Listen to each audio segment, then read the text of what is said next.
Come, hear the tale of our ragtag crew, brought together upon a mysterious island by fate. They have lost, they have won, and now, alongside a rebel faction, the truth on the wind, they fight against the evil Eterines. Behind it all, an alien being of immeasurable power begins to rise once again. As the land grows cold, our party stands as a light in the darkness. Now, welcome to the Swordcast Adventures. So we made our way to Stormhaven. Stormhaven had neither storms nor havens, but we got there, and it was a quaint little fishing village that didn't know much what to make of us. They seemed really fucking surprised that we just rolled up, and they had a lot of questions, but that's all right. We, Metolius, he slept off his swollenness while we went to the village and asked around. Ended up talking to some elders. Elders gave us the lowdown on Kher Darom, and basically just said that they sealed that shit off. So we went and looked at the doors, saw that in fact, yes, it was sealed. Went back, got Metolius, went back to the spot. We're thinking that maybe we'd have to pull out some fucking shenanigans to bust into this bitch, but no, we just had to use our buffness.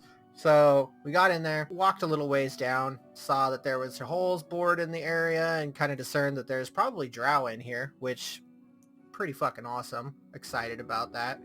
There was a puzzle of sorts to the door that, thanks to me, we got to see what happened when we did it wrong, as some lightning, I think it was, came in and fucked us up a little bit, but we pivoted, we made our way in. Yep, boots up the booty hole. Yep. And then we finally made our way in and started to see some light at the end of this tunnel, but we're pretty sure we're gonna have to fight some fucking drow, which is gonna be sick as fuck. I think that about encapsulates it. You all stand there as this door slides open surprisingly easily for what you could expect to be, as they said in Stormhaven, a decent amount of time, 100 years, which may not be that much for this kind of craftsmanship, but, you know, to the outside world, that seems like forever. Well, except for Elduin, but that's beside the point. That's like 3 generations in my family. I know. So, It's like my teenage years. Yeah. That's when I was real angsty. Like, real angsty. Amelia doesn't know what that means. Teenage years, angsty, or... Never mind. I'm joking. Concept of time. Yes. But the doors slide open, and in front of you lie this expansive city that seems to kind of plateau down to a very low point in the very base of it. But along these large rings of space, buildings are still standing there, as though the inhabitants had just left. These odd, open and empty tombstones worth of a city. If it wasn't for the lack of movement or much in the way of light, you would think that it's just the time they have gone to sleep. But again, the quiet is eerie. What are we looking at in terms of light? Well, in fact, there is one very distinct light glowing across from where you stand, as though placed just in direct line of sight to those who enter here. This large, glowing crystal of blue, this brilliant blue light that shines around.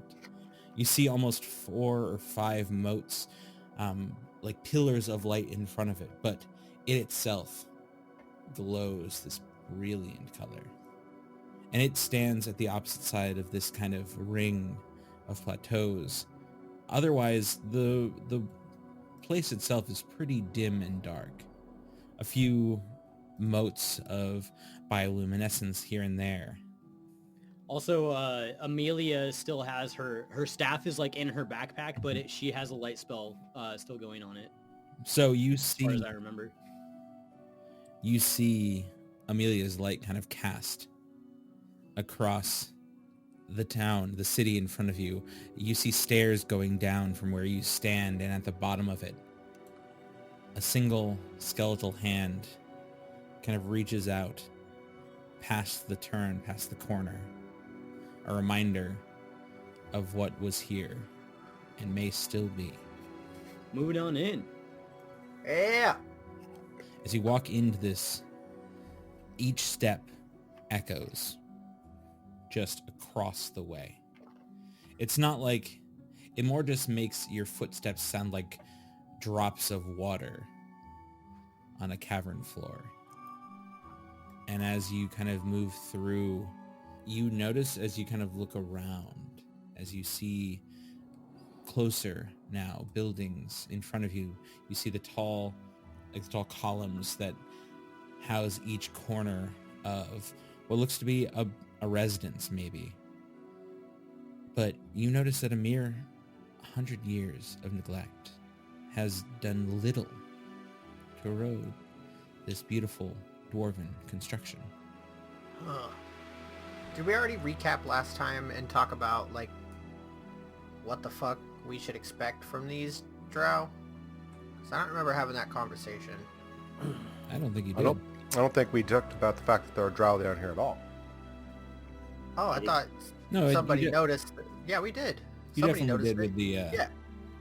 We noticed that they were like involved with the drow, but we didn't like specifically talk about what that meant. Oh, I thought I thought you were saying if anybody in Stormhaven talked about the drow.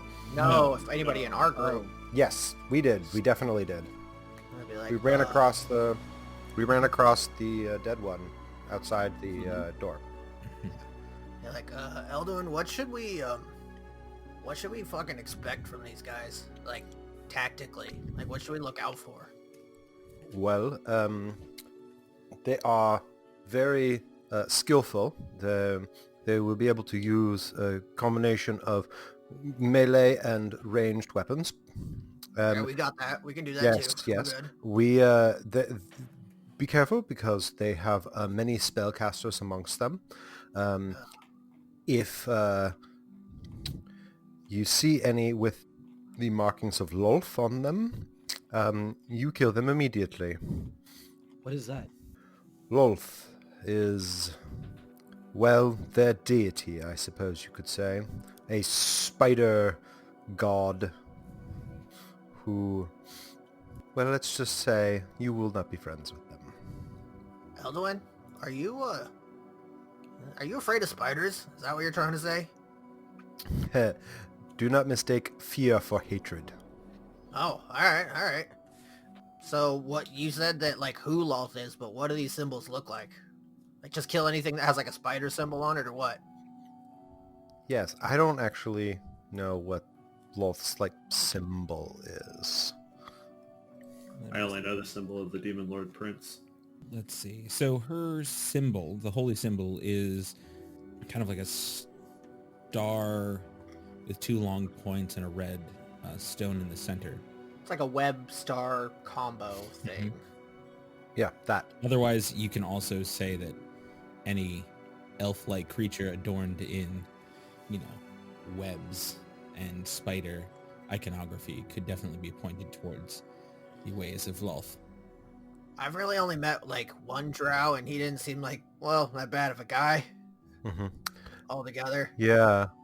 These are not guys- going to be so friendly as we are in the we're not in the Underdark, right? Like, we don't know that we're in the Underdark. They were just underground. I would say, you're at the moment, you would say probably not. Yeah. You have known any dwarf you had known that lived inside a mountain lived in things like this. As we are under the ground, they feel very comfortable here and will likely consider us trespassers, especially if they had anything to do with the fall of these dwarves. One other thing to mention is that they will likely travel, they commonly travel in small parties, and you will not necessarily find a large fighting force unless we stumble upon one of their camps or a city. Alright. Okay. What do they look like? What should we expect? what they look like? Yes. They are dark pales. Sorry, that's maybe I'm not Dark smart. pale, They're, huh? yeah, they're dark pale. They have this dark ashy skin, but they are elvish in their features. White hair. I remember that. Overly cuddly. That's inaccurate. That's been my experience. Whoa. Shatter. Oh yeah, it's true. Shatter the stereotypes. Yeah, hey. One tavern prostitute at a time. It's literally Grimtuck's only experience with the drow. Rings Not very clingy, Yep. but very cuddly. You know, I mean, whatever. Alright. Well, we'll definitely, should we like try and be quieter or stealthy? Do you think they're gonna see us before we see them? Like, what do you think, Eldwin? I think you're on point for this one, man. You're the drow expert. You've fought these guys before. I mean, wow. Yes, you have to be on your guard. They would happily set up an ambush for us, and they are very perceptive down here in the dark. Well, I think that means you're leading point on this one, man. That is reasonable. I mean, I'll be in the front, but you're shot caller. At this point, I would like you all to roll me a perception check. Amelia got an 18. 20 for Elduin. Natural 20 for a 20 for Reen.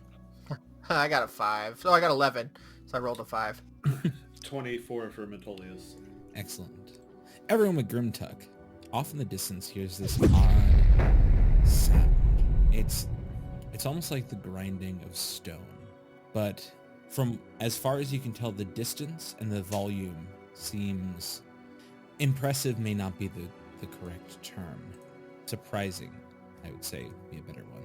And it seems to come from the direction of that giant glowing crystal. Surprisingly loud, or just surprising as it was? Well, so surprisingly loud. It sounds like movement. It sounds like something happening in a place that is supposedly a dead city. Well, we can't see any movement from where we are. Nope. You can just hear something.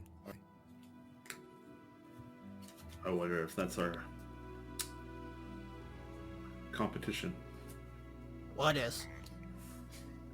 That noise. You didn't hear it? I ain't hear shit. Oh, it sounded like I don't know. Is there an analog to it? It's just like, yeah, sounded like two stones grinding against each other off in the distance. I'll keep an eye out. Point me in the right By the direction. way, we should be careful as we approach. Oh, yeah. We'll sneak. Yeah, Yes. do you guys want me to sneak ahead a little bit? It's not a bad idea. Well, actually, that's up to Eldwin. What do you think, Eldwin? You're on point. Well, I think we should definitely be very stealthy. An advanced party is not a bad idea. Rain, I will travel with you, having fought Drow before. Sounds good to me. I could accompany her too as well if you would like it. I could make a quick exit if we need it. That sounds good. Yeah, that's a good point. Quick Grimtuck- exits are nice, but we do not want to give away the position. Do you consider yourself stealthy enough? Quiet enough? Well, I mean, as long as they can't see where we end up. The more people there are, the more likely something could go wrong. But That is true. if the downside is you would be without a quick exit, so Or maybe. Yes, Eldwin, if Guys, you feel go. comfortable enough, I trust your expertise in the situation. This is mostly just a matter of, do you think that we would be able to travel without making too much noise? Because having your skills along would be grand for scouting. Yes, I just don't know if 3 of us need to go. I don't think a scouting party that's bigger than the party that's left behind makes much sense. that's true. Yeah, then maybe Eldwin and Rain, you guys go ahead, and then if anything happens or if you lose your position, then Amelia, you can grab us and move us there to them instead of them back to us.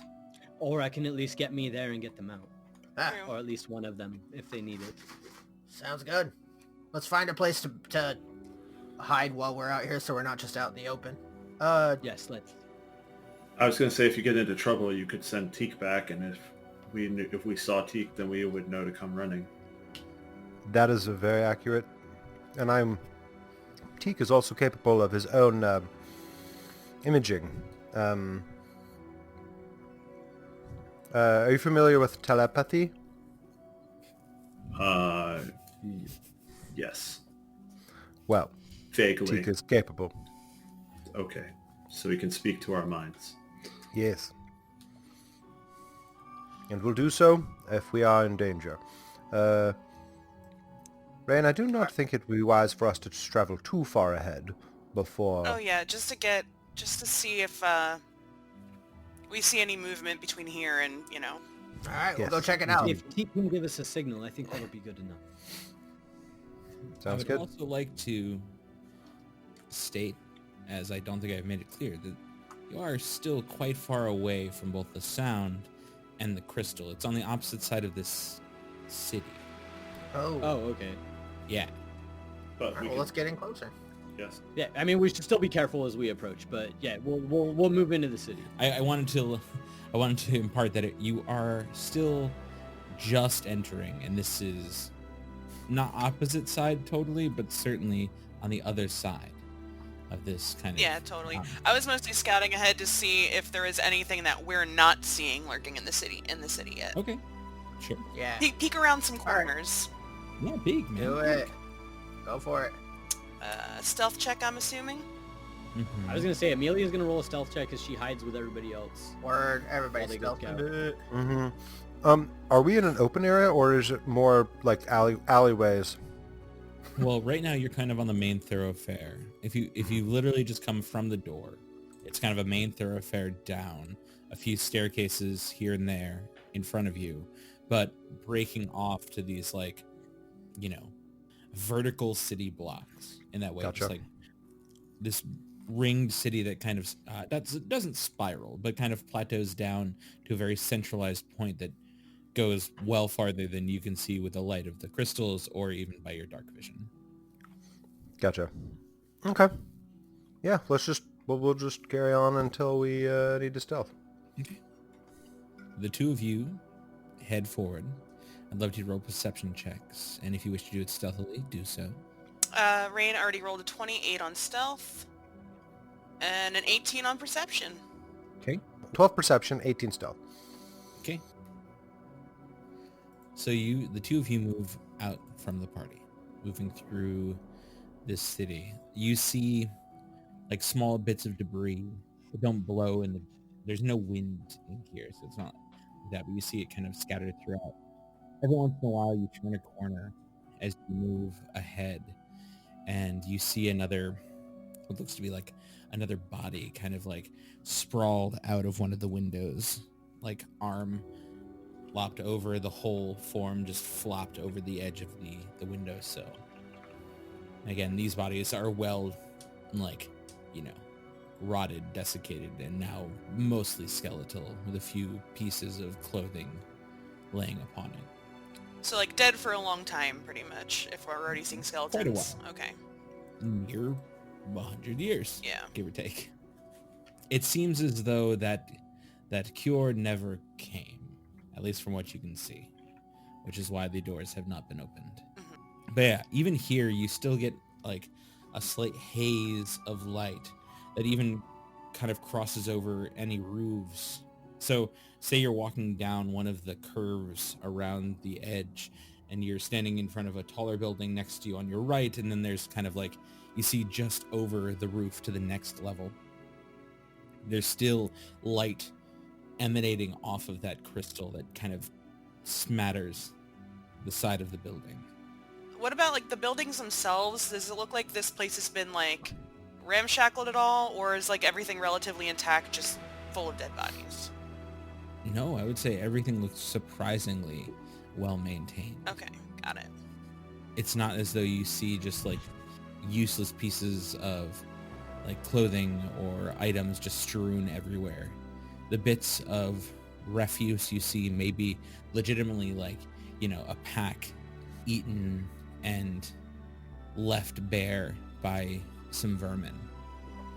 But by no means do you see anything that looks like anyone has come in to, well, since prior to this moment, anyone has come in to seemingly raid this area. Mm-hmm.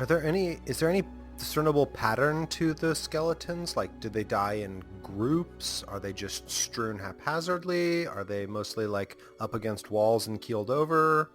It really depends. I'd say you get a little of all of that, a little of the group huddling together as they kind of fall, but most of them are so like separate skeletons, because if it is to be believed, this disease kind of ran through the town. It wasn't an instantaneous death. You may have one or two, but it seems more like maybe a family huddled together as the final moments occur. But no, most of it's just like single skeletons. Some of them like kind of like keeled over, some of them leaned up against. You could assume maybe some of them lying in beds that you pass by in these houses. Poor souls. Indeed. But yes, it looks, everywhere you pass looks like this would have been a proud dwarven city. Tall, beautifully carved stone, wonderful geometric work on where the buildings are laid and resting, and just, again, dwarven proper is what you would like see it through this. But the fact that it has become this ghost town feels almost wrong and odd. More so just for the fact that it just, feels off to be, it's like walking over a grave in that sense. At this point, as you've kind of gone through probably like 2 city blocks, starting to head your way around that curve to kind of get towards this crystal, as you kind of stealth through, you don't see anything in your path other than like, skeletons or people's lost belongings, but you do hear another one of those same kind of grinding stone sounds that last for about 6 seconds. It's louder now. How You're long has closer it been now. since the last sound? I would say a couple minutes, if not a little longer now. Okay. I'm gonna like start paying attention to see if there's a rhythm to it. Like if it seems like it's happening at like regular intervals, the more we hear it. Okay. It seems like it goes... So you take a moment, roll me an intelligence check. Metolius will keep an eye out for movement. Okay. Straight intelligence? Mm-hmm. You got it. 7. You're able to kind of grasp that it's pretty... It seems pretty frequent. It's hard to tell exactly if it's, every 6 seconds, or if it's more every, like, other 6 seconds, or if that's just, like, an echo. So it's a little hard to grasp exactly how frequent it is. Okay. There are definitely times when you can tell that it is a new sound, not an echo. But in between, it gets a little dicey as the sound bounces off of a lot of different walls and surfaces and becomes muddled very quickly. Yeah, Metolius, if you're kind of keeping an eye out as the two are, how far ahead of you are you guys kind of sticking? Are you like 20 feet? Are you like 60 feet? So there's a good distance between you? Like how far? I mean, I wanted to scout ahead a good amount, but like I wouldn't get more than like 60 to 75 feet away. Okay. Yeah, that's what I was going to say as well. Okay, so I think that, say, yeah, like 50 or 60 feet away. The rest of you kind of following behind and keeping an eye on the only light source there. You're kind of looking around. Now that you're a little closer, if the ones staying back would like to roll me another perception check, please. I'd say the 2 scouts are kind of very focused on the area around and kind of ahead, while the others are kind of looking around at the hole. Amelia did not roll so well. I noticed. 5. Amelia, I think you're taking this all in.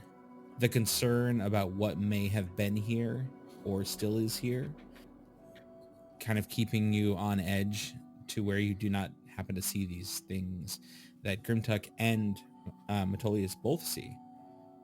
Yeah, Amelia has no idea what's down here. She just knows that Elduin's worried about it. Mm-hmm. But both Grimtuck and Metolius notice off in the distance, Grimtuck a bit better than Metolius with his super crazy sight. You notice dark shapes kind of moving across.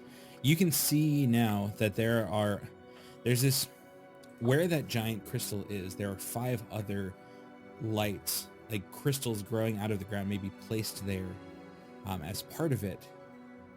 And this building itself is very blocky and very kind of squared off. Very interesting. Almost ziggurat-esque, but not like, tiered levels, more like block building, block top, kind of like very like low poly pyramid. Like a cake, like stacked. Yeah, with a little bit more of an edge to it, but yes. No, I get that. I was just trying to like conceptualize it, and I'm like, oh, okay, yeah, like that. I like that. Okay, cool. Like a tiered cake. Like a delicious dwarven underground cake. Okay, cool. And the things that I see moving, do they look like smooth mechanical movement? Pause. Oh.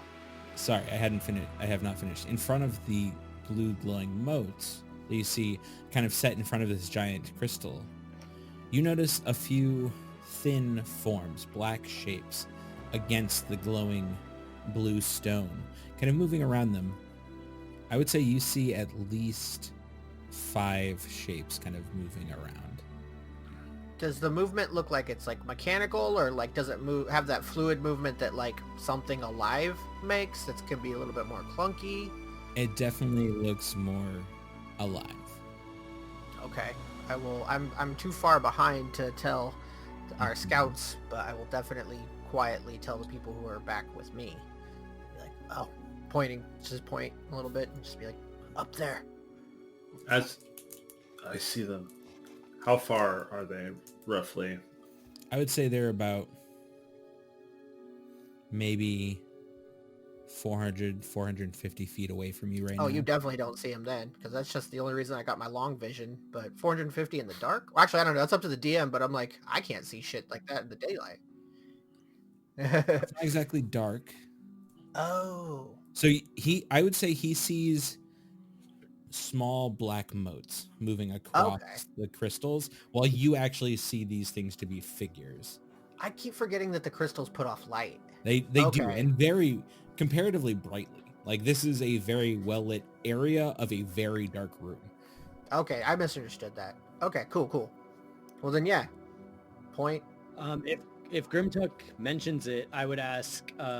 Amelia would ask, should I warn them?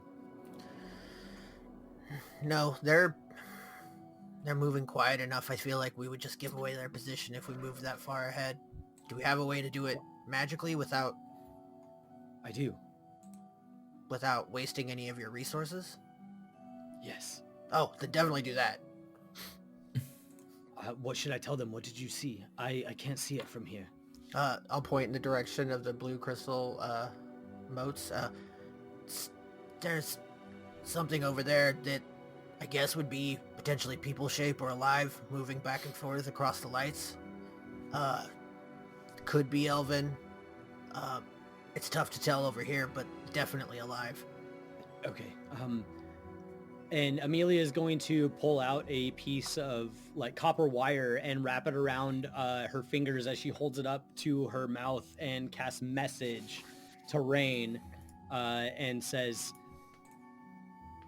I just wanted to let you know that Grimtuck spotted a few shapes moving around near the crystal you were headed to. I will relay that message to Elduin and suggest that maybe we should head back. You can also respond.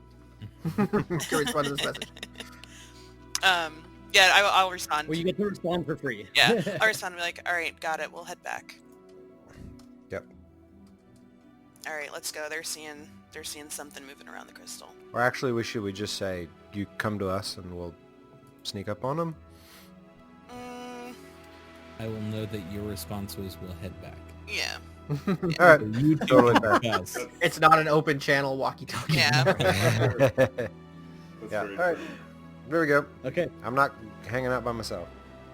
Yeah, I will have, if that's what Amelia gets back, she would just turn to Grimtuck and Metolius to say, Rain said that they're gonna head back. All right. Yeah, we'll wait here then. And we do. As you all make it back to the group, you all kind of like stand now behind one of the kind of slightly higher roofs, able to kind of look over and see down onto the crystals. They're still quite a ways away comparatively, but they're closer now. I'd like Rain and Elduin to kind of take a peek and do a perception. You got it. Okay. 24. What do your alpha eyes see, sir? What do they see, Storyman? 3. I would say Elduin's elf eyes see black motes, shapes against the crystals, ones that bring up sensations of pain and anger and kind of fill you with something. You see it from a distance and there's just a movement to it that hits all of those red flags to you.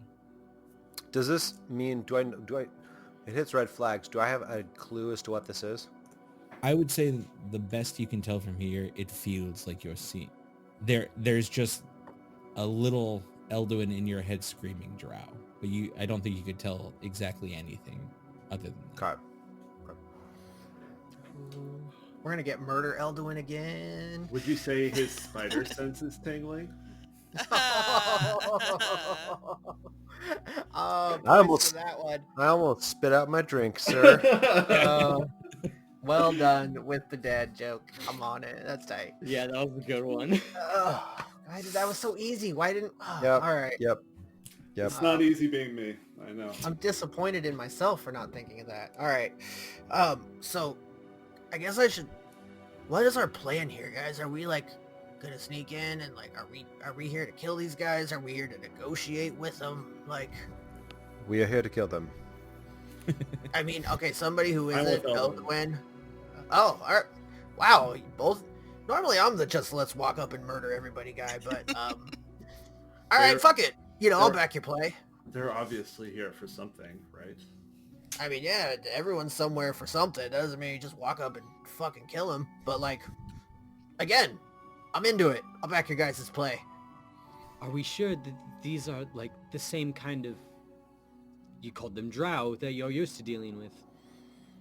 I will let you know if they are drow when I see them. I trust Elduin's Fair enough. instincts. As do I. I just want to make sure we're doing the right thing. I know. Yeah, I mean, I was a little concerned about that too, but fuck it. Let's go in and see what happens. And if we gotta kill a couple guys, then, you know, just remember this. Next time, I just want to go in and kill some people, and you guys are like, oh, I don't know about that, Graham Tuck. And then just be like, hey, back when we fucking ran into the drow, I had your back. So, you know, I'm putting this one in my back pocket for later. Yeah. let's go kill Regardless, some we fucking at guys. least need to see if we can do something without trying to fight them first. Right? All right. Don't you think? I mean, We certainly do not want to attempt to fight a stronger force, but I think that goes without saying for any enemy. We also don't know this land. We don't know if they're here because they have to, or if they want to. If they are clearly civilians, then perhaps we will too. Then perhaps we should leave them alone. But if they are combatants, it is the likelihood that they are our friends is so incredibly remote as to not be worth a second thought. all right. How do I you just tell don't the think we difference? should be hasty. Didn't you say that they were with some sort of construct and some sort of bestial entity? Yes, that is true. What was the name of the automatons? Or did they have a specific name? Yes, it is a retriever. Right. They are with retrievers. Speaking of, as you all stand there discussing this, that same sound echoes out. And at the very base of the crystal, you see a bright kind of like odd flash of light occur. Now that you're closer, now that you're kind of towards the side of this edifice, this temple, you now see it happening. It may have been blocked from in the very center in front of the giant crystal. There seems to be a smaller but equally as smaller but tall crystal kind of in the courtyard area in front of it. And it may have been blocking your sight from where you stood on the opposite side, but now that you're kind of off to its right, you see this flash of light, that sound, as though something emitting against the temple itself, or the shrine. And then, as soon as the sound stops, so does the light. I wonder if they're trying to get into the temple. It seems reasonable that they are. All right. I think we should. Amelia's going to turn to Alduin and be like, "What is this temple?" Do I recognize this temple, DM? No, you don't specifically, though you know that things were brought up on Saltshear, and you could infer what this temple was. Brought up on Saltshear. Yeah, she discussed the tomb of Yorig. Oh, yeah, okay, so this is a... okay. You mean Stormhaven, not Saltshear. That's the one. Right. Yeah, that's why I was like, On oh Saltshear, man. Yorig talked for himself. Yeah, that's why I was like, oh man, I don't No, remember. on Stormhaven, it was brought up that Yorig has a tomb in... Well, I will just say that perhaps this is the tomb of Yorig, and not actually a temple. All right. I'm tired of waiting around here. Let's go. Let's go check this shit out. If it is true that the Drow are there and trying to break in, we need to stop them before they get this weapon. If that's the case, then yes. Yeah, that staff was fucking badass. I don't want a bunch of random jack-offs who don't like us getting it. We're the only jack-offs that can have that stuff. All right, Elduin, before we go do this, and I don't know why I'm the person that has to say this, but I'm gonna fucking say it anyways. Like, you kind of have a tendency sometimes to just, like, freak the fuck out. Are you gonna be cool? I am not quite sure I know what you mean, but I will take no prisoners when it comes to Drow combatants. That's not my question. My question is like, okay, you know, once shit starts to happen and say we need like a prisoner or something, but you're not really in the prisoner taking mood, like, I don't know, you have a tendency sometimes just to like, I don't know, get real fucking bloodthirsty. To take no prisoners. Well, yes, that has happened. Do we need a prisoner? I guess we should just settle this right now. Do we need a prisoner? I don't know. I'm just saying, like, stick to the plan, whatever the plan turns out to be. That's all. Like, let me do the, you know, savage thing, and you keep a level head. Sure. That sounds good. Will do my best. As we are wrapping up this conversation, I will cast Aid at 3rd level, upon Rain, Amelia, and Eldwin. So your max HPs go up by 10 for 8 hours. Thank you. And then I will use the Pearl of Power to regain the 3rd level spell slot. Wait, sorry, what was the number? 10. Thank you. We didn't get our normal temp HP, did we? The Amelia temp HP? We would have. Yes, we should have gotten it. Oh, okay, cool, because I don't have it added to mine. I'll throw it on now. I don't remember talking about it. Okay, cool. How much is that? It should be 10 HP for you guys. And that's just temp HP for that one? Temp HP. Got it. Yep. Well, then All right. lightning didn't That lightning didn't even take away all my temp HP. All right. Oh yeah, me neither. I would have just had one left. Yeah. 2 left. Elwyn, are you leading the way? We'll follow you, or should Grim, Yeah, I'm happy to lead. or maybe Grentup could cause a giant diversion, and then they'll be so distracted by his bravado that we could get the drop on them. Maybe like some of that blue light will shine off my shiny leather pants, and then they'll be like, "Whoa, that's fucking something." So yeah, Yeah. let's go. Let's move. Here we go. You all start heading out. You head quietly towards this shrine. And as you do, I'd like you all to make another round of stealth checks, please. Stealth. God, I am killing it on stealth rolls. You guys are great. You guys are awesome. Yeah, so is Amelia. Fuck, we got, aside from Rain, the person who's supposed to be stealthy so clearly killed it, we all sucked out loud that time. Well, hold on. I'm going to be a little lucky. And I'm going to reroll. Much better. Ooh, Yeah. so lucky. So lucky. Lucky as Amelia still got a 5. As far as you all believe, you're being stealthy, and you start to head forward. I'm really happy that Grimtuck cannot be surprised because I am not stealthy. So, you all start to move through the streets quietly and quickly as you head closer and closer.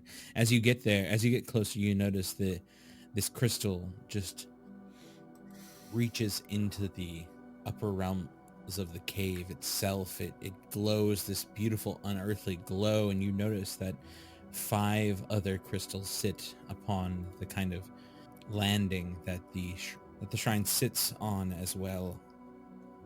The sound of water can be heard as you get closer, but also voices can be heard. You hear odd speech. You hear what sounds to be Elvish by all rights, but a different dialect. Do I recognize this dialect? Oh, I think you do very well. I'm not even going to make you roll a nature check, sir. I think this is very much a Drow dialect. Hmm. So it's close enough to Elvish that I can just fully understand it, right? Yes. It is Elvish. Okay. Yeah. Okay. So anyone who speaks Elvish would hear it. Okay. would be able to understand it. I hear the Drow.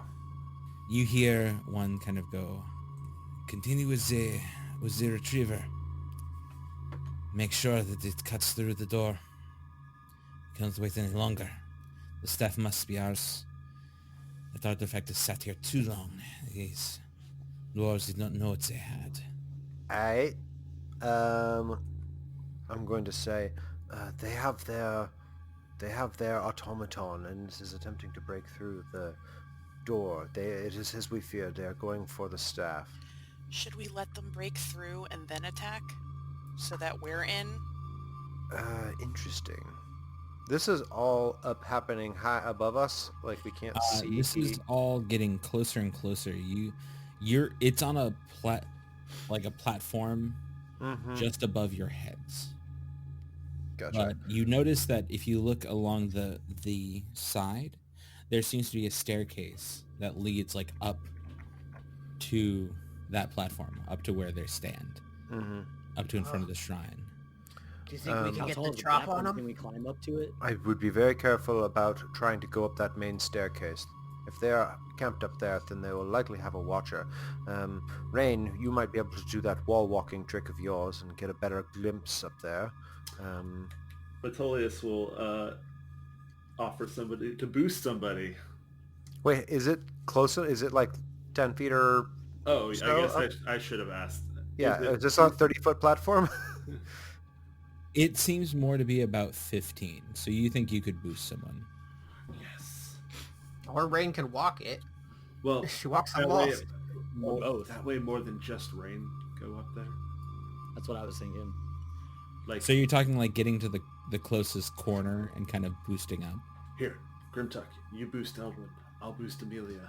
Once Well, they're up let's there. have Rain go look first and see what we're getting boosted up for. see if she could just go see, and then we can make sure that we're not like boosting someone up and then just gonna be face to face with some fucking drow asshole.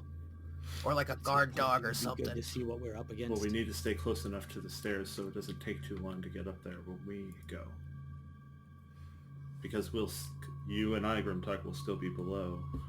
Let's see if we can get a good angle on the top of the stairs to look if there's a guard. If there is some sort of watcher, then we can do something else, but or maybe a diversion. But if there's no guard, then we should just head up the stairs. But before we head up, we should consider the Rain's idea of waiting for them to actually break through the door, so we do not have to do that ourselves. I can always sneak ahead and watch, and the second they break through, I can get a drop on them, get in an attack, and you guys can follow. That works for me.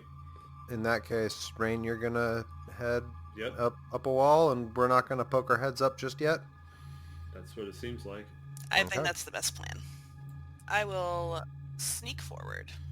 Wait, do you have a means of communicating with us from up there? Not really. I was more thinking the sounds of me attacking would be the signal for you guys to come and also attack, but... Yeah. Okay.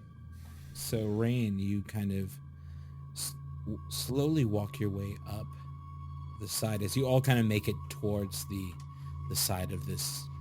Ooh, before Rain leaves, can Amelia touch her and cast guidance? Yes. I think Metolius is still going to ready the boosty. Mm-hmm. For sure. Amelia's like right there next to Metolius, ready to go if anything happens. Okay. So Rain, you start to walk up, and as you get to the top, you notice this very flat, kind of just large path here in front. 5 crystals dot the grounds around here, all very intent, like specifically placed almost to be this rectangle around the center crystal, which is still smaller than the one that juts up out of the shrine itself. 2 tall statues stand guard on either side of this large door below the giant crystal. The shrine, this beautiful, very angular layer cake of a building, stands at the back of this plateau. You see water running between each of the smaller crystals to the larger one, as though and with fountains kind of set below them. Tile work in this wonderful cross pattern. Feels very dwarvish in make, set into the cobblestones at your feet.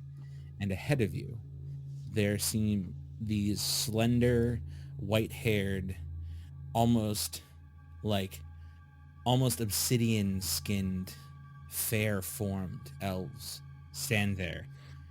One behind this terrifying-looking spider construct, segmented body, long, scythe-like legs.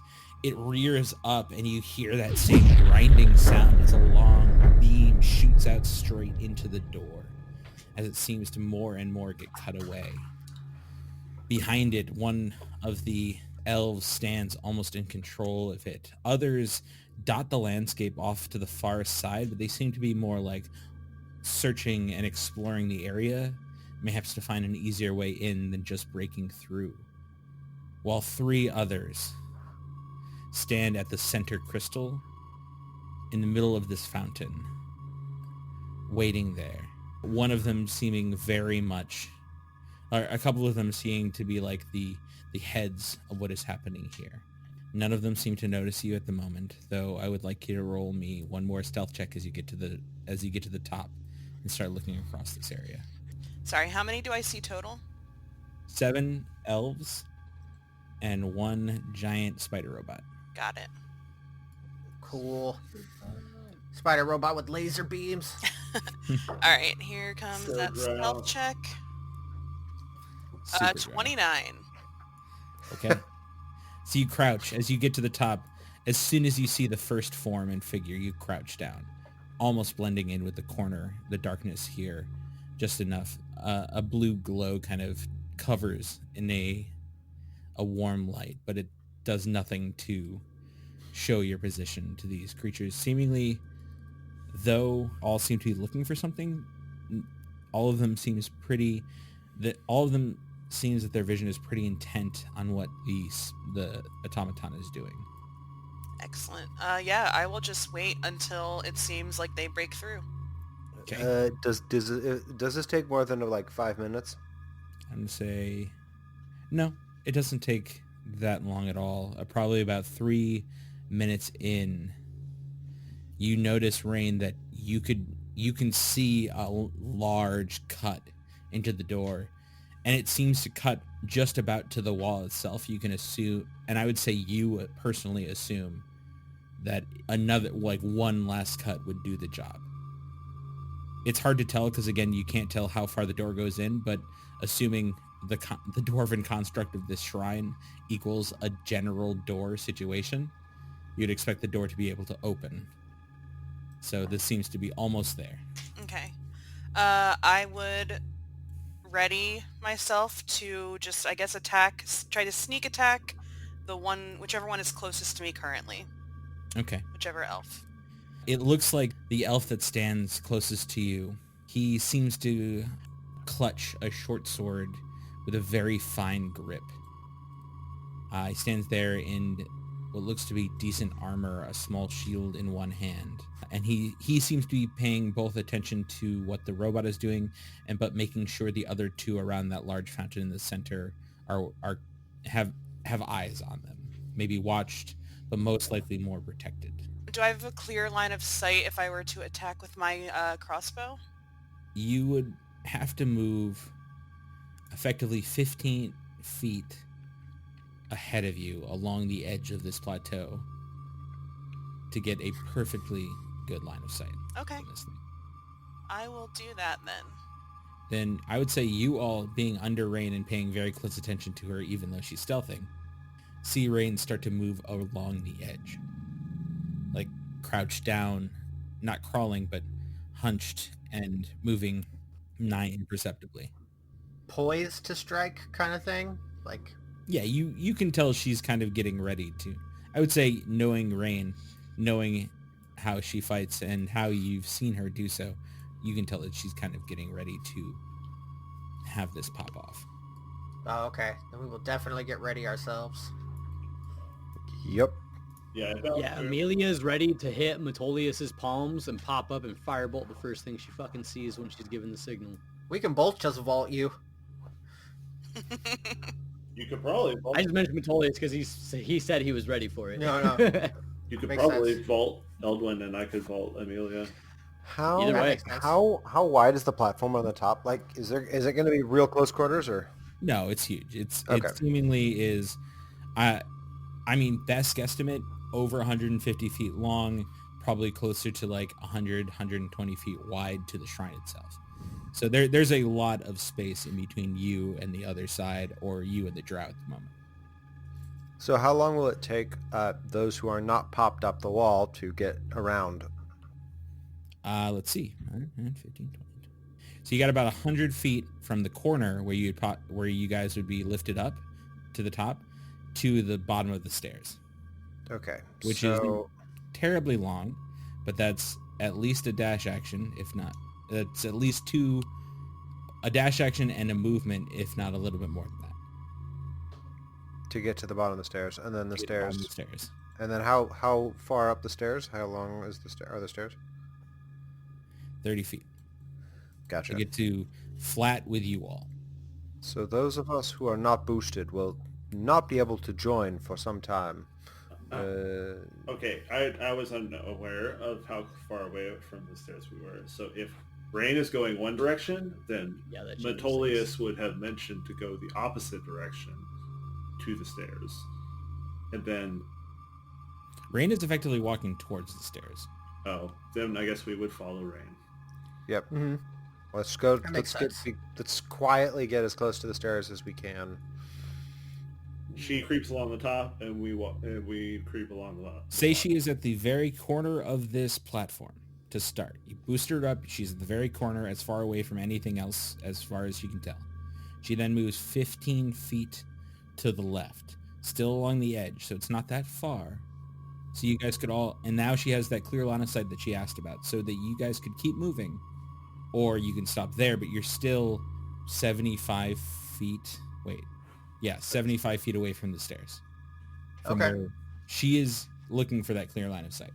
Oh. We'll make it work. So, but we should, okay. How would you all like to make it work?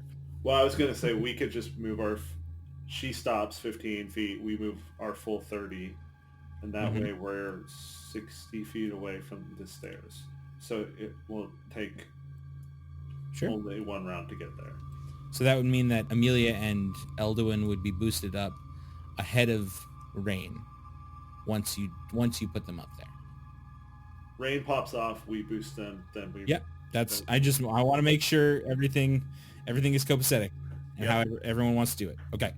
That still means that you guys would be kind of out of combat for at least one round. That's fine. Okay. It is also 15 feet if you wish to try, so it's not super high. Oh. What's up with my vertical jump? Let's check that Hmm. shit out. Y'all wanted to run Try around it. the side. I'm trying to see if it's only 15 feet. Dixie muted. Hold on. Keep me to write this down, what my vertical jump and whatever it looks like. Hold on. 'Cause I think I can clear 15 feet. Isn't it just your strength score? No, that's your... It's straight. 1.5 times your height. It's vertical. That's your horizontal jump distance. Uh, Is your strength score. It's, I think, like 3 plus your strength score for how many feet high you can jump. Ooh. Or Isn't it like 1.5 times your height that you can grab? you can grab 1.5 times your height, yes. This would absolutely be 1.5 times your height. It's 3 plus your... For high jump, it's... you could leap into the air a number of feet equal to 3 plus your strength modifier. Yeah, But then you can grab up above you 1.5 times your height. yeah. Yeah. So There is absolutely no way that if you guys chose to jump, you wouldn't be able to catch the edge. Yeah. Okay, yeah. Okay. Then, Yep, that sounds good. Then we will, move 30 feet and then wait for Rain to pop it off. Okay. Excellent.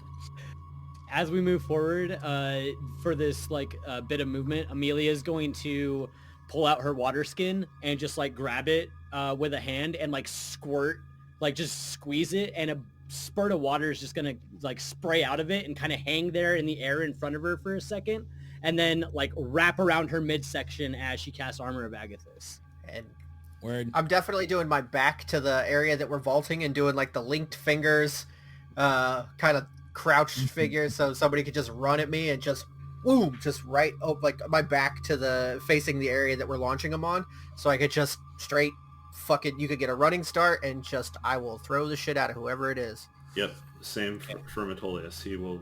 Word, Amelia is so ready for one of those spots. So, here's how it's gonna go. Rain's gonna fire it off. They will no longer be surprised.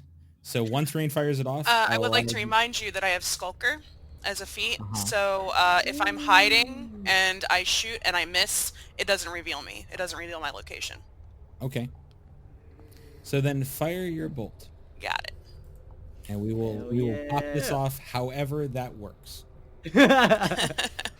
All right. Yep. Assassination gives me advantage. 22 to hit. 22 hits. Excellent. And then also assassinate makes that a crit And, Oh, sneak, jeez. and sneak attack. and sneak Which- attack. So here is my regular weapon damage. Now I will change that and allow Skulker to work as it does if you miss, if you take this guy out. Just saying. If you make this a silent kill, that's a whole nother story all in itself. Excellent. So 11 plus my sneak attack. Don't forget it's a crit too. 20 for my sneak attack. So that's 31. And then plus 36 would be 67. And then plus D8 Plus 8. plus 8. 67. So 75 damage. Jesus. Okay, so, as you fire that bolt with I have no words of how good this shot is. You fire the bolt out, like you see Rain like brace, release, and the bolt flies through the air, and you see it connect right into the neck of the drow you were aiming towards. He is not able to make a sound as his form just falls against the crystal and slides down. The sound of the stone grinding goes off, masking it. They are unaware that he is down. You have one more you all have one more opportunity to make surprise. Including me? That motherfucker. I would say anyone else now has the opportunity to fair. add to this. If you had not killed him, he would have made a sound. And they would have not had surprise, but because... Exactly. Okay, got it. All right. I mean, get your surprise attacks in, guys. You're welcome. All right, run up. Yeet somebody. Yeah, I would say both of you do the same. Elduin, Amelia, as you saw Rain's bolt fire, that was the signal, and you jump into the hands of Grimtuck and Metolius as you're thrust up and onto the platform ahead of you. I'm just going to show you. It's easy. Ahead of you sits these five very intentionally placed crystals. Blue glow just emitting everywhere. Behind it all, that giant crystal atop the shrine, 2 statues, as I said, all of it covered in a light haze of spiderweb, not from Lolth, but from age. You now stand at the bottom corner over here. There is a dead body clumped up against the crystal here. Around this, again, 6 other of these kind of obsidian-skinned, ivory-haired elves stand. Some with stabs, some with swords, some with other forms of weaponry. This one here stands next to the creature, commanding it to do so. As Rain finished firing off her shot, as you all now find your moment, Elduin and Amelia have, I would say, pretty much full movement if you wish to take it. On the other hand, Grimtuck and Metolius have about half movement to, if you wish to move, then do an action if you have one. And then we will roll initiative. Okay. My action would be to boost. Sure. That is fine. That is your action. Your movement is to get up. If you wish to move ahead, forward, you should have control of yourself. Okay. You all stand in front of this crystal here. Again, a small fountain underneath it runs to the upper edge and leads into the center of this area here. Each of these streams, these angular streams here, these kind of runways, or sluiceways, I guess would be the better term for it, are about 2.5 feet wide. The center tiles are about 5, but allowing for relatively easy pass over it. Okay, are we doing initiative and doing it in order, or are we just calling out what we're doing? Let's just go with Elduin and Amelia. If you have something you wish to do that now. Feel free to choose whoever wishes to go first. Oh, yeah. So I think Elduin's got a higher deck, so feel free. Sure. So the 2 guys, I see 2 shapes standing by the middle crystal over near the door. Can I make out any features of them? Like, what distinguishes them? Or if they are look the same? You would see one draped in the images of Lolth, covered in what looks to be lace, almost spider webs, and having a very gnarled looking, kind of what looks to be a dagger of some sort. Sharp, but also just like ebony black. Other one seems to hold kind of like a staff with a large spider symbol up on the top of it. This one looks a little more gaunt, a little more flowy in the robe. Mm-hmm. Everyone else seems more like the warrior class in one way or another. Okay. Well, I'm going to move, I guess, yeah, I'll move forward a bit just to, like, get a good angle on the one with the Loth markings. And I am going to try to take my surprise arrow shot. Okay. That would be this drow right on the left side of the crystal. Oh, then Basically the opposite to the person who was just shot. yeah, I'll move that way a little bit. Then I'll move around towards the whatever side of the crystal. It makes it a little bit easier to see them Sure. without giving myself away. Yep, you move a little closer to the center. You move to the left, a little closer to the center next to the staircase. There you see and have a much clearer view, especially with you not caring about cover as it was. Mm-hmm. All right. So I'm going to roll. Yes? 19. I believe you would have advantage as we were undetected. Oh, that is true. Let me re-roll that. 30. Well, no, so that's shoot. I mean, I don't know if if I'm supposed to call sharpshooter every session. I would like you to call it every time you use it. Okay, I did not call it then, so this is going to be a normal one. So that's a 30 to hit. That hits. And then I am going to... Yeah, I guess that's just... yeah, I'm just gonna... Yep. Arrow hits. So, damage is going to be 14 piercing damage and 4 cold. So that is going to be 18 magical piercing damage. Sounds good. Amelia? As Amelia is tossed up, she is just going to land on the edge, like on the ledge above her, and she's just going to throw a firebolt at the closest enemy that she can see and try and make room for people to run in and do their thing. Okay. The drow with the staff, housing like the spider symbology, stands right in front of the crystal.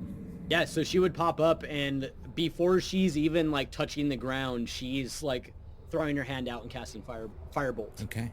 So that is going to swing for a 21 to hit 21 hits. for 18 fire damage. It's not bad at all. That was how much? You both did 18 damage. Oh, actually, that's 23 fire damage. Oh, stand corrected. Hey, look, a pattern. Oh, never mind. The roll 20 is not adding my extra modifier that I have. Okay. So, and Grimtuck, you pull yourself up.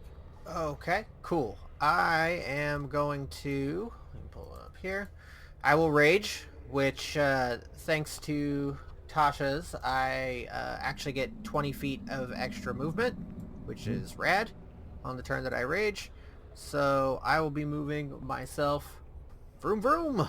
So that's 20 plus half your movement. Yep, 20. Okay. So Just making sure. Yep. I move 40 feet, and I am going to run up, and the individual I believe that Elduin just shot, Which is the individual on the left side. Oh, I don't think I have a line of sight on You them do with this not. big ass crystal in the way, but so I'm gonna get this person that just got firebolted instead. The Amelia shot. I'm gonna chuck a fucking lightning javelin at them. Okay. Fuck yeah! So I'm gonna run up and just running out and just reach behind my back and pull out this lightning javelin and like, oh, fucking missed on the dragon. You better not miss this time. Oh, you're gonna get it.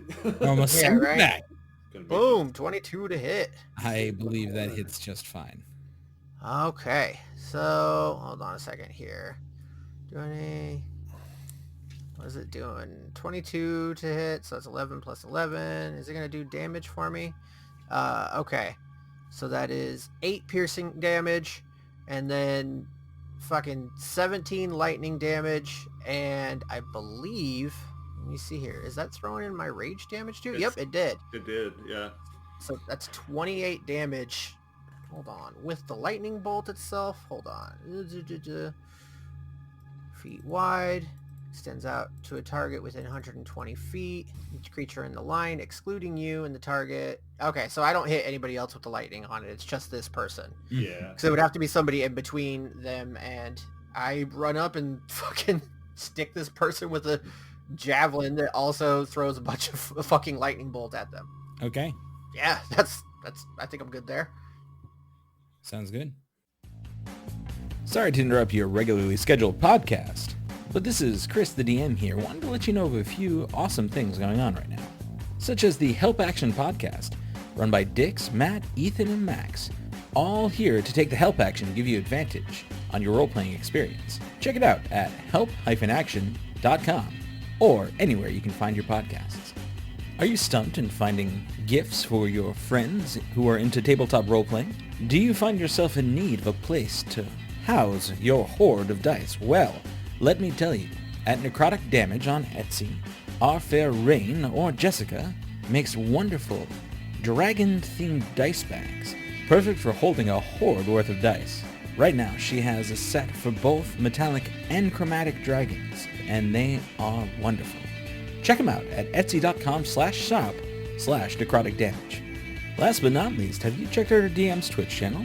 Well, every Monday, Wednesday, and Friday, our DM puts on a wonderful show, starting at 9 a.m. Monday and Wednesday Pacific Standard Time, and 3 p.m. Friday. He does a variety of gaming and art, and we definitely think you should check it out. Check it out at twitch.tv/DracmoreDigital. And now, without further ado, back to the podcast. Now, we roll initiative. Yeah. All right, Grimtuck. You better get good fucking initiative. Rain got a 7. Metolia's got a 20. Grimtuck got a 17. 14 for Elduin. Remember to describe where you're going and what you're doing. Yep, good call. Amen. Okay, so as we all stand here, at the top of the round, the warrior that has what seems to be a short sword and a shield off on the far side next to one of the smaller crystals. She's the short sword, and from behind the shield pulls out a hand crossbow and runs forward towards you all.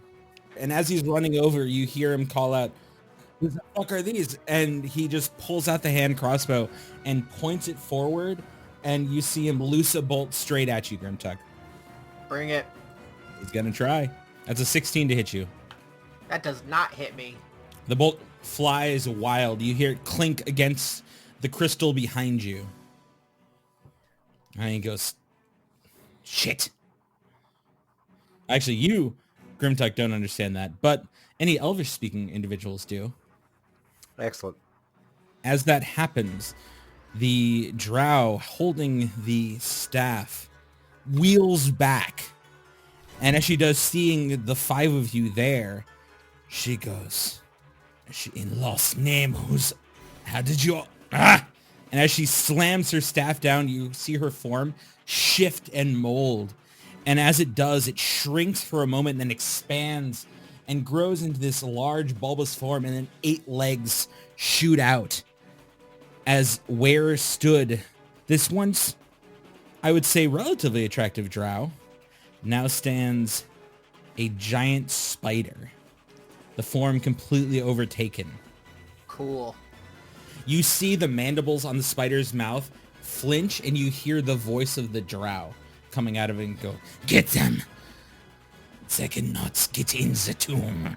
As she says that, basically you see this tall, flat plane of magic just open up, and she steps through it and is gone. Huh. It's not what I expected from the giant spider transformation lady. On that note, the drow, on the other hand, on the other side of the crystal, the one that Elduin had punctured, rushes down and now stands between Grimtuck and Elduin off on the far side, but enough where she can see all of you. And as she stands there, she looks at you and goes, she says something in Elvish, Grimtuck, but Elduin, you hear, "You shall all feed her." And she says that, she puts out her hand, and out of it this wheeling and buzzing sound starts pouring out as she grips the dagger in hand and her other hand holding out this huge swarm of biting locusts start to pool out and fly towards you. As they do, they fill the space, basically right dead center between Metolius, Grimtuck, and Elduin. I need to double check, but it is if I'm not mistaken, it is a radius of 20 feet. So it is a 40-foot wide sphere. Of bugs? Of bugs. Cool. Oh yeah, that hits. I think I can only get Elduin and Grimtuck in it, though. I think Metolius just gets out of it. Okay. As she does that, I need you to, Elduin and Grimtuck, to make Constitution saving throws, please. Nat 1, that shit. 25. Ooh, no. Bad timing, Good job. Grimtuck. Good job. My plus 10 and I got an 11. That damn shame. So, Grimtuck, you You take got some heartburn. 23 points of piercing damage, which is reduced to effectively 11. Elduin, you also take 11 points. All right. Because you succeeded. But you find yourself still in this just roiling mass of bugs as you're trying to like slap them away and stop them. So, and you now find Metolius, Rain, and Amelia. The area past it and the area within is now slightly obscured. It's you can see the forms of your friend. You kind of see the form of the drow in the back. It's hard to tell. And I will put something down so we have a decent image of it in a moment. But as she finishes up her turn, Metolius, it is yours. As I begin my turn, Dungeon Master, could you make my aura visible to the other players? I can absolutely do that. You all, well, you don't see this, but you feel it real good. So there is a big old plague of insects in front of me, eh? Yep. Okay. Well, Metolius will run 5, 10... Ooh, you're running through bug swarm. Okay, so... You see this mass of flying and white, buzzing insects fill this area. So you'd be able to kind of run around it if you wish, or run through it if you so choose. No, thank you. So Metolius will duck around this crystal and head north to the entrance. Okay. 5, 10, 15, 20, 25, 30.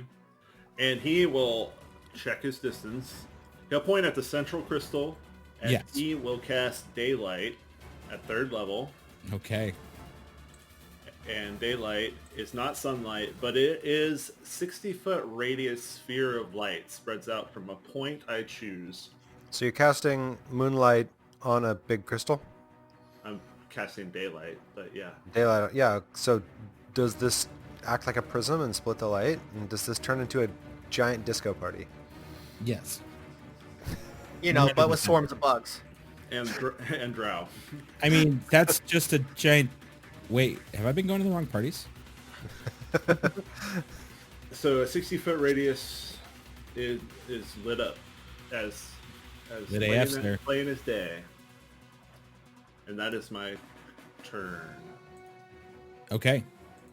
So yes, you all see this. It does not count as sunlight though, correct? It is not sunlight. Okay. So it does not pop off the drow's Correct. issues with it. But It is just bright light. you get a brilliant glow all around as it fills the area. You now have, all of you can now see in general kind of everything around. If this spell area overlaps with an area of darkness created by a spell of 3rd level or lower, the spell that created the darkness is dispelled. Just in case. But other than that, Metolius stands there in the wide open. Okay. As you stand in there in the wide open, it becomes Grimtuck's turn. Grimtuck, you are still surrounded by buzzing and biting insects as you kind of swat them away as they try to bite down on your hard flesh. One got me in the mouth. Ah. All right, I'm gonna definitely charge at the bug casting lady. Okay. So let me... Oh yeah, not a problem. I'll be like, fucking bug weirdo. And I'm just gonna just dead sprint at this fucking lady. And I'm gonna smash her with my brand new Warhammer. Okay. The old Pyre Maul. So we're doing reckless attack. Great weapon master. You know the drill. I do. I'm rolling that shit with advantage. 28 Yeah, to that hit. So hold on. That's going to be before the 10 extra damage. Or, yeah, it is 19 plus 9. So add 10 to that. 29, 30, 31, 32 damage. And she needs to make a... Wait, no, hold on. Does she need to make an attack made with this weapon as a 19 or a 20? Oh, okay. So I did not roll a 19 or a 20. So, oh wait, did I? No. Rolled a 1d 13. Oh, 15. I'm still learning to read the display on D&D Beyond, but that was neither a 19 or a 20, so she doesn't have to make any saves, I don't believe. Okay. Well, she does. She has to make ooh. a concentration check. Oh yeah, that's true. Fuck your bugs. Fucking bugs. And how much damage did you do? Did you do 20? 32. 32? 32. So 32. DC 16. And 2 to the power of 5. she succeeds. Oh, that's cool. Well, that I'm not gonna lie, the magic effect that you put up on this map looks super cool with the skulls and shit and the bugs. So I'm not mad that she made her save. Anyways, I'm going to try to hit her again. So, Okay. Yeah, that hits. Here's 32 to hit. That's a nice... there is the 19 that I was looking for. So hold on a sec here. Woo! Same exact damage, 32 damage. And she needs to make a strength saving throw. That's 22, right? Not 32?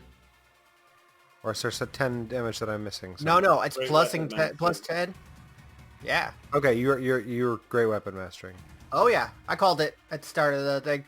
No, she doesn't. And sadly, that wonderful effect dies with her as you just bring the first swing down and you hear a sickening crunch as she almost buckles under it.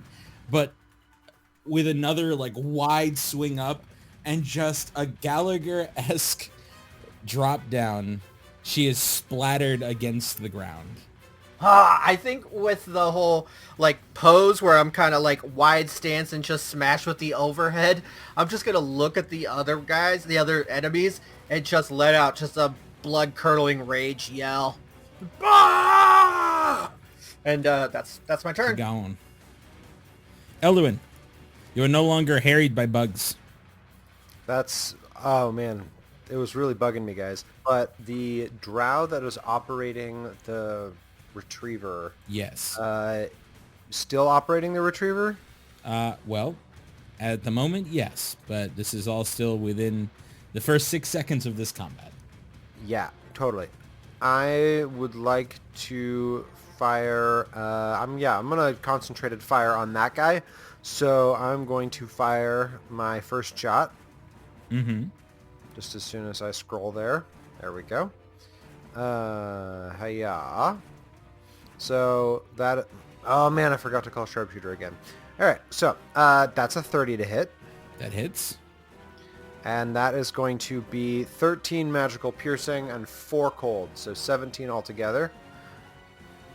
And then, assuming this guy is not a complete weakling, I will take my second shot at him. Alright, 10 magical piercing. And I would like to use sharpshooter for the third one. Okay. I keep forgetting to use sharpshooter. And that's a natural one. Awesome. Yes, so as you fire that shot, it goes wild and it embeds itself underneath the crystal. You're just like, it fires high and you're not even able to kind of like wing it off. It flies so fast, you don't have time to react to kind of change its direction. It flies and connects into the giant crystal above the door and just is stuck there. Checks out. And then I am going to just, I guess, yeah, I'm just going to hang out and be done with my turn. Okay. Speaking of the gentleman that you just did some damage to, he takes a moment. You see he has both what looks to be a scimitar and a whip, one in each hand. And and he takes the whip and he just kind of like, it's folded over, but he cracks it against the automaton and goes, you all who, Elduin and anyone else, Metolius, who speak Elvish, hear this drow say, "One more shot, you should be through. Then fight them." As he cracks against it, he kind of throws it, he takes the whip and he kind of attaches it to its side. And as he runs forward, he pulls out a hand crossbow. And because how far can he go? Just double checking his feats is 30. So yeah, he moves towards the group, down southwards towards you all. He runs away from the construct, standing now here. He pulls out another hand crossbow, standing underneath the glow of this now light infused gem. He pulls it and fires it off at Elduin in response. A natural 20. Yep. I would like you to roll me a Constitution saving throw as you take 15 points of piercing damage. Ow. How about a 14 for my con save? You succeed as you feel this sharp pain, and you know this pain. You fought against this before as the drow poison seeps into you. You pull it out just in time and toss the bolt down, standing there. The drow, the farthest from you all at the small crystal, runs ahead and pulls out another hand crossbow, standing just outside the light. Hesitant to go in, he fires off at Grimtuck. Grimtuck, that's a 16 to hit you. That does not hit. Flies over your head and misses. The other of the two, what look to be maybe lower classed or lower ranked drow, short swords and crossbows, but no defining features, no iconography to be seen, runs forward 15 feet towards you southwise, still within this ring of glowing light, and levels a crossbow at you as well. Grimtuck firing with a 19 to hit you. Oh, look at him. Yeah, that hits. Now that I have a reduced AC because I took off my bracers. So yeah, he hits. I would like you to make a Constitution saving throw, please. All right, that's my shit. Hold on. Don't get a 1 this time, dickhead. That's not a 1. Yeah, 19.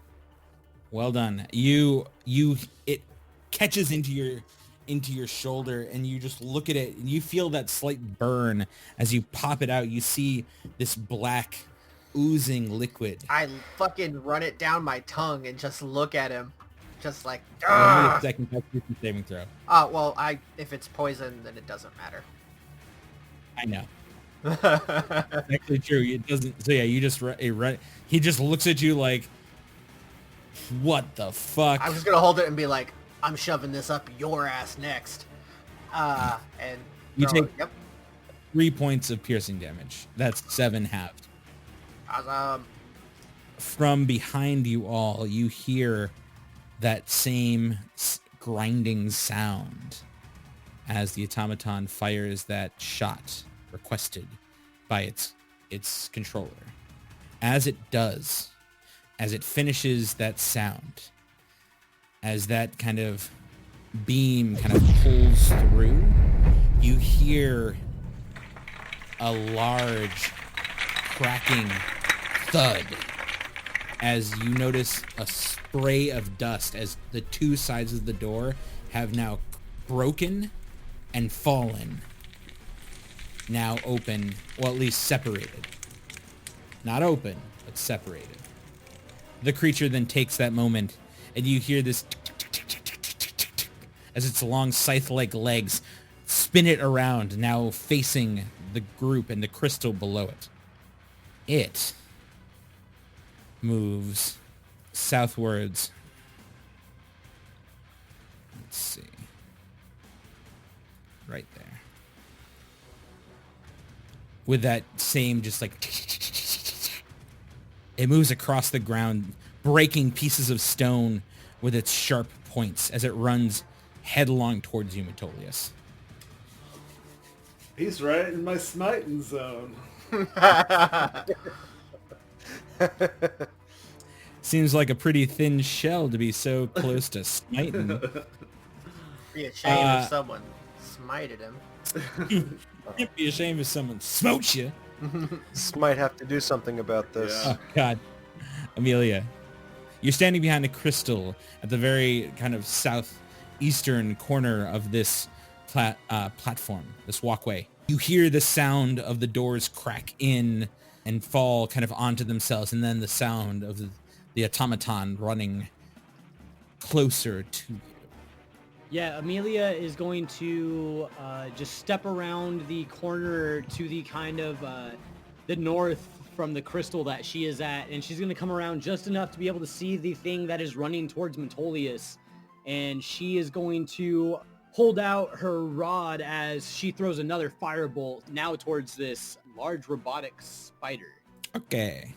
That is going to be a 21 to hit. A 21 hits. Never mind. Apparently that didn't roll. I was looking at Grimtuck's last time.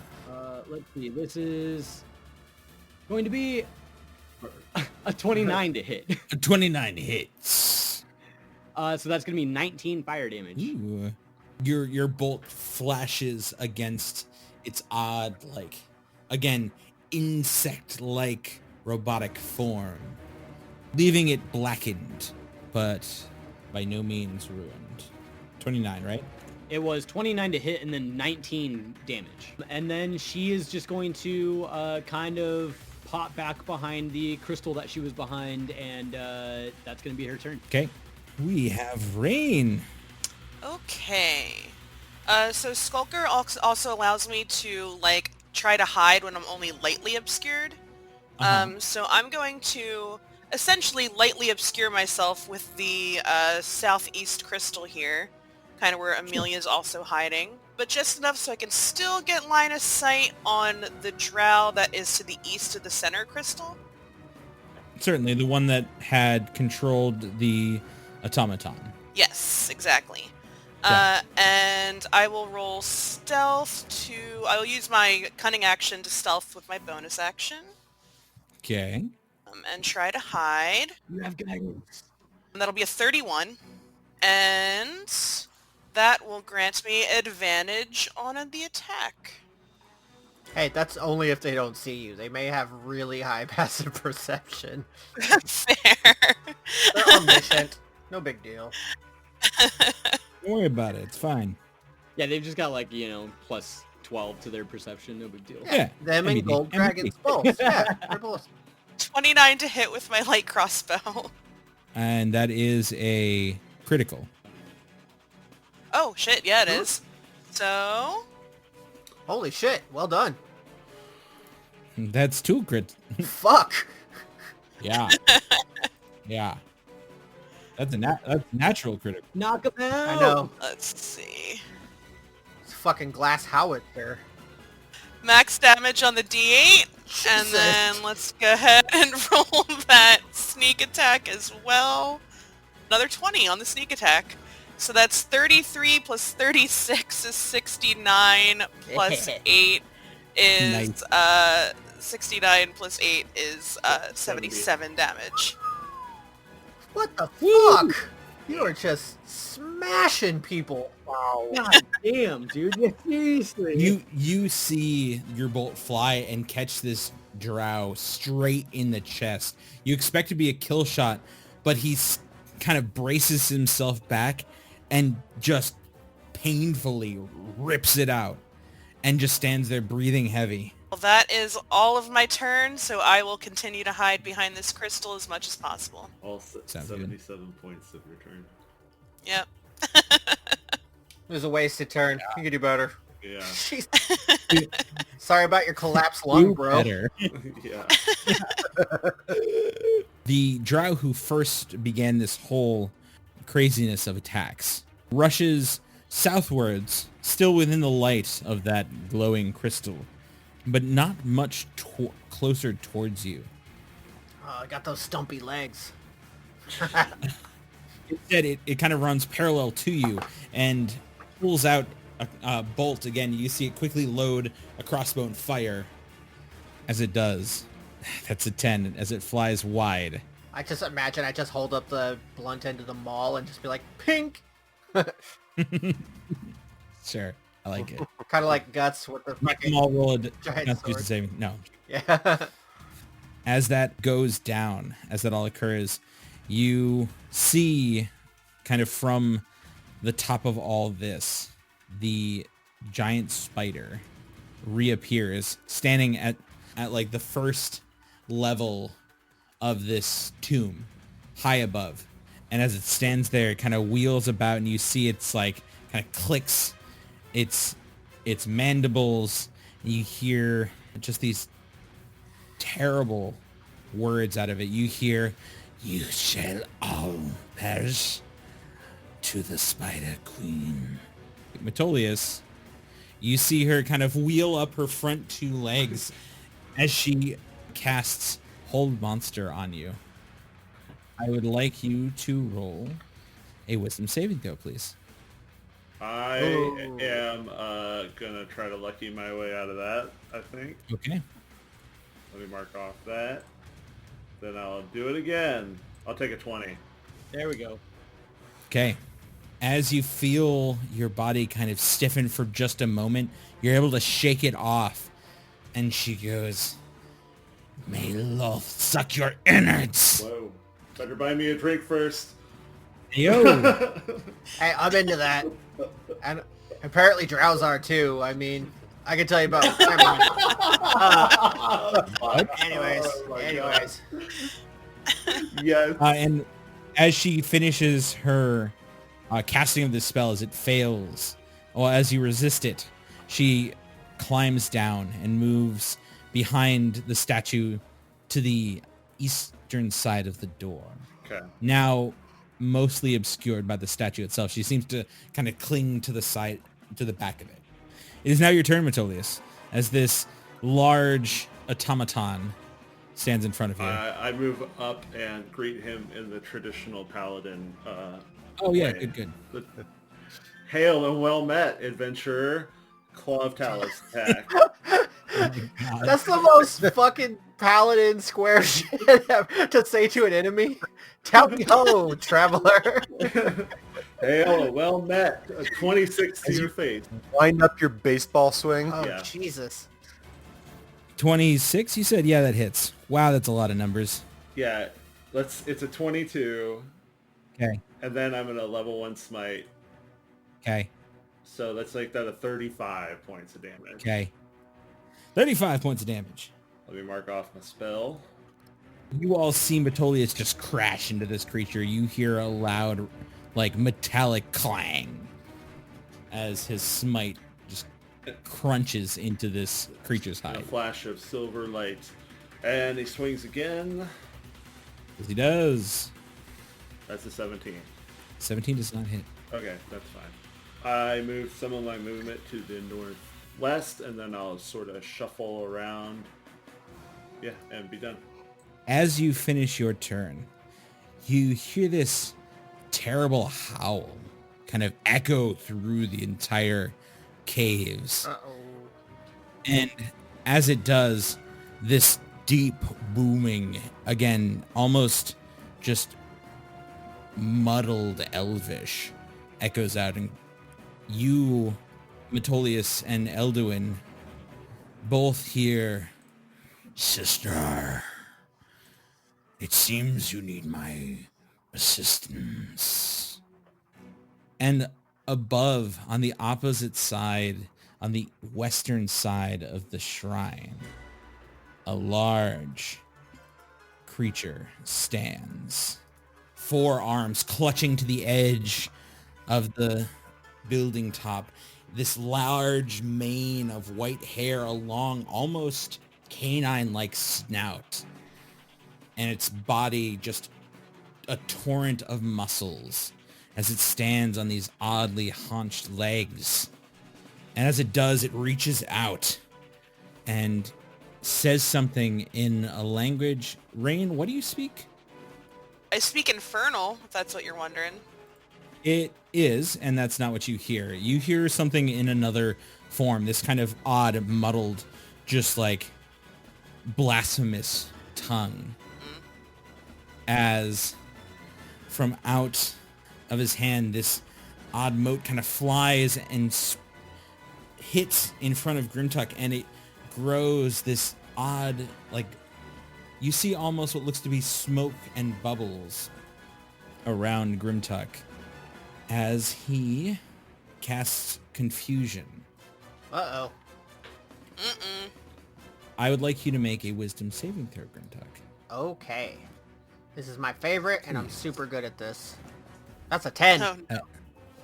That is a 10. Your mind becomes foggy and you look around and it's hard to kind of grasp what's going on. You kind of bring it back here and there, but you're not sure. Okay. And when it's your turn, we'll see what that does. Awesome. Yep. And you are just like dead center in this. And again, you all still see this kind of warping, warbling, like odd, disconcerting forms around him. And that is its turn as it now just like leaps off and lands with a heavy just crunch into the ground below, its heavy form like breaking stone as it joins the fray. Speaking of, hey, it's your turn, Grimtuck. All right. All right. What am I doing? I'd like you to roll a D10 for me, please. Got a 6. A 6. As you try to like move forward, you find you just can't figure it out. You can't move or take actions this turn. Ugh, fuck! Good legs not work. Could I do like bonus action or anything? No, you can't do. You basically can't do anything at this. All right. You can take. I'd say you can take reactions. No, It says actions, like what? it just says actions. It's true. So yeah, you can do bonus actions and Oh, obviously react. I took that as All? Okay. I'm fine with all. That's just the way I saw it. No, let's do all. Let's just do all, because I'm a terrible and awful god. Okay. So yeah, I don't do You shit. just see Grimtuck like dumbfounded standing there, the pyramol in hand, but no motion is taken as he effectively does not move. All right, cool. It says that, just heads up, it does say rage ends early if you're knocked unconscious or if your turn ends and you haven't attacked a hostile creature since your last turn or taken damage since then. I've definitely taken damage. Like, after my But by last the end turn. of this turn, Wait, well, you how can I lose your take rage. damage just during my turn? Like, it would be my turn. over the right? course of the turn, from like, so if I guess actually if you take damage from this, you took damage last turn, so if you don't take damage to the next time you make this roll, Yeah. you would lose your rage by the time you start your turn. Cool. Yeah, so I'm still raging, right? I just don't. You're effectively raging. Cool. Okay. Well, yeah, I'm just posting up, guys. Don't mind me. Doing my Don't thing. mind him, Eldwin, your turn. All right. I think I would just like turn around in circles and then just like look around like kind of just at everybody like I've never met any of you before. I am going to... I've got a choice arrow for that monstrosity in the back that just showed up and cursed my friend. So, I would like to shoot at it. Okay. I will use sharpshooter. Uh-huh. The monstrosities in the back. That is a natural 20. Oh god. Ooh. So, I'm going to do a couple things. First is roll this beautiful crit damage. So, plus... Oh, what... we're doing max die crit rolls? Is that the... Mm-hmm. Okay, so that would be... Also, this shows you guys everything. I apologize, but I want to show you the picture, so here you go. Yeah, that's what I'm talking about. Yeah. This looks like a Okay. werewolf, drow, demon, monster thing. Yep. Everything about this With is an extra set of badass. It looks like if you mix like a Japanese Oni, a fucking drow, and a werewolf. And gave him an extra pair of arms. Yeah. Yep, basically. Everything about Yep. this is cool character design. That's all.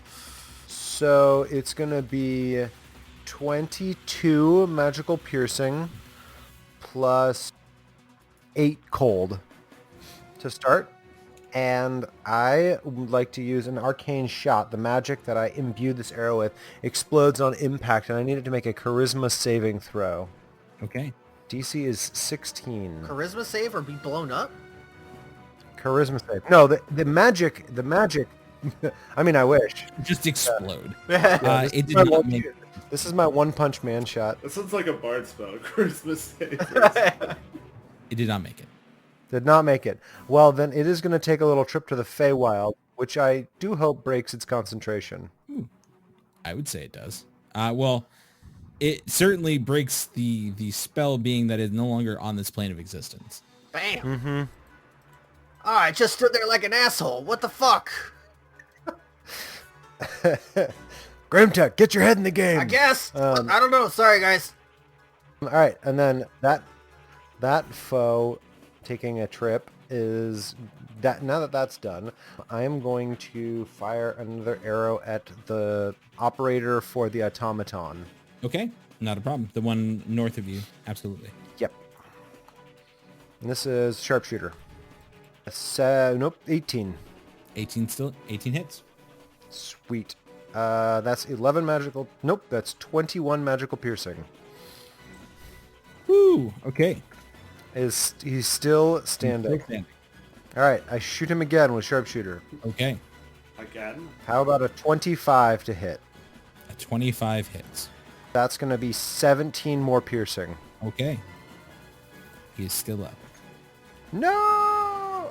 Sorry. All right. No, it's all good. I'm done. Okay. I'm done. I'm just going to stand here firing as fast as I can. Doing your best, man. That's appreciated. Pew, pew. The man who has just been harried, just pincushioned by arrows, finally gets the moment. He puts away the crossbow, pulls out his scimitar, and rushes straight for you. Me? No, sorry, straight for Metolius, who is in front of him. Come and get it, big boy. He first, as a bonus action, he calls out to the large automaton and goes, "Slash him!" in effectively Elvish, which you understand, and it tries to. Metolius, the automaton, raises one of its scythe-like legs and slashes at you. That is 15 to hit you. Nay, I block with my shield. A large clang against. Then this pincushioned drow rushes next to you, wielding his wicked-looking scimitar, and he begins to swing. He does 27 to hit you. That'll do. 8 points of slashing damage, and 13 points of poison damage. So As you feel the blade cut across, the pain is just so much more as you feel this shock of just twitch as your muscles contort under the poison. He brings down a second slash. So altogether, that's effectively 21. Yep. Noted. That's his second swing goes wild as he misses terribly and crashes into the ground. He then kind of kneels down to brace himself from that miss and grabs the whip on his side and wheels it out straight up at you. 22 to hit. Yes, sir. You take 6 more points of slashing damage as you feel the crack of the end of his whip just cut into your flesh. He now stands in front of you, breathing heavily, looking terrible. 'Tis only a flesh wound, I say to him. He spits in your face. That's fine. That's disrespectful and funny. Can I assess his fighting condition? Sure. Is he... Roll a medicine check. Oh, okay. I was just going to say, is he bloodied? I mean, yes. I only rolled a 9, so... He is definitely leaking some engine fluid, if that's your question. 6 to hit you, Grimtuck. Doesn't hit you. That does not hit me. Oh, this is the fucking poison arrow guy. It is. Props for balls, man. Good on him. This one rushes, basically the second of the kind of lower class warriors, rushes southwards towards his slightly higher classed version, and he pulls out the hand crossbow and fires it at you, Moontuck. Bring it. He's gonna try. 21 to hit you. That one hits. Take 7 points, reduce to 3. You keep your rage and don't have to roll a Constitution saving throw. Sweet. Okay. We move on to the crazy ass automaton. Circles around you, Metolius, and raises 2 of its forelegs and begins to just slash at you wildly with advantage. Here it comes. 29 to hit you. Yeah. But he has advantage. Oh, because flanking. Flanking. What 15 points of slashing damage from the first one to swing down. 15. Okay. 29 to hit you again. What the fuck? Go for it, dog. 18 points of slashing damage for the second. Uh-huh. And as he does this, you hear this odd whirring noise as the front of his pointed snout breaks open, and you see this circular crystal glow with this kind of yellowish white light. And as it does, it kind of pulses for a moment and then shoots straight into you. I need you to roll me a Constitution saving throw. 22. Okay, you succeed. You feel, once again, your body tries to stiffen, but you shake it off. You tell it no as you stand strong between these two. Alrighty. Amelia. Amelia is going to, now seeing Metolia's situation, it kind of changes her plan slightly. Yeah, Amelia is basically going to pop around the corner of this crystal just enough to where she has a full sight on Metolius and everything that's happening to him. And she's just going to kind of like pop out and say, Metolius! And she's just going to, first of all, hold her rod of the pack to keep her out. And this bright flash just erupts at the end of it as this bright radiant bolt streaks forward and towards this retriever as she casts guiding bolt upon it for a 26 to hit, which is going to do 39 radiant damage To the retriever? Yep. Word. You said guiding bolt as well? That was guiding bolt, yes. So it is now also sparkling and glowing, and the next attack against it has advantage. Oh, yeah. She is also going to use a bonus action to use part of her healing light to give Metolius 4d6 worth of healing. 4d6. Always sounds like 46. I would gladly accept 46 as well. For 14 points of healing. Metolius loves it. And then Amelia is going to pop right back around the corner, back to behind the crystal she was hiding, and that's going to end her turn. Okay. We bring it to Rain. Alrighty, and you said the next attack on the mechanical spider has advantage? Yes. Okay, then I will attack the mechanical spider. I'm also within 5 feet of... That is Well, awesome. that wouldn't give me advantage, that would just give me sneak attack. Oh, that's true. Yeah. With my light crossbow, that'll be a 26 to hit. 26. Not a crit this time. Okay. Shucky darn. 26 hits. Sneak attack. That'll be 11 plus 18, which is 29 damage. Okay. Boom. A huge chunk of the beast's just carapace breaks off. Clangs to the ground. Excellent, and then I will use my bonus action to hide again. Okay. Roll me that stealth, please. 23. Excellent. You believe you're a stealth. And at the top of the round, you all hear a voice call out and go, Master Alec, where are you? As in Elvish, as this young drow woman stands atop this building, staff in hand, a glow kind of emanating off of her non-held hand, as one last person joins the fray, and I think this is where I'm going to call it for the evening. Hey yo, Chris here again. Thank you so much for listening to our podcast. If you like what you heard, make sure to give a like, a comment, or even share it with a friend. A 5-star review on Apple Podcasts would really help us reach a wider audience. If you like us and like to learn more about us, check out our website at www.swordcast.com. We also have a lot more character information and world information there too. Follow us on our socials at The Swordcast on Instagram, Twitter, and Facebook. And finally, if you like us and like to help support us, check out our Patreon at patreon.com/theswordcast, where for only $5, you can listen to Matt or Metolius run a bunch of us through the Tomb of Annihilation module, which has been one heck of a ride. All in all, thank you so much for listening. And as always, don't worry, you'll be hearing from us soon. Bye-bye.